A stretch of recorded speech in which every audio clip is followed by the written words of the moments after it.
In this lesson, we want to talk about a technique that's pretty closely related to the head drop maneuver that we talked about in our previous lesson. And that's using body position and that head drop maneuver to recover traction in a slide. Now this is something that racers all over the world at the highest levels do on a regular basis. It's probably not something that you're going to go and do at your track day on a regular basis. We just don't ride at those paces at a track day. Maybe in some club racing we have situations where that might be the case, but this is an incredibly useful skill to understand that you can get yourself out of a bad situation by doing this.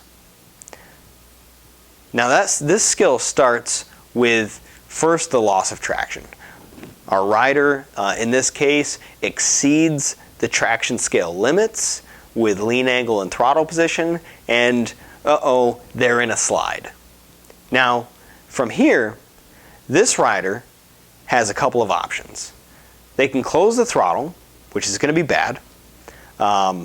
They can do nothing, which is going to be bad as well. The correct maneuver in this position is to maintain their throttle position. No increase, no decrease, but to instantly and as much as possible decrease their lean angle in order to get that traction back. And this is something that you hear all the time, right? If you start to slide, don't close or chop your throttle because it'll make you high side.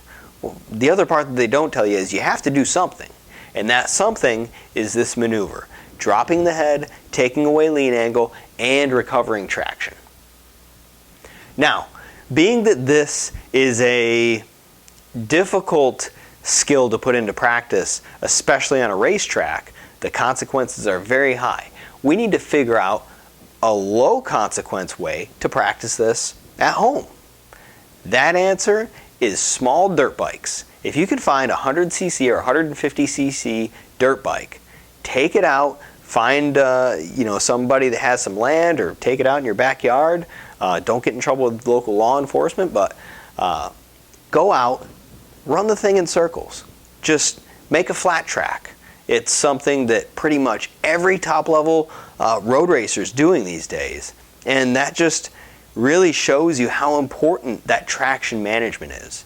And what this will do is allow you to understand and play with that traction scale on a low consequence level. It's fantastic.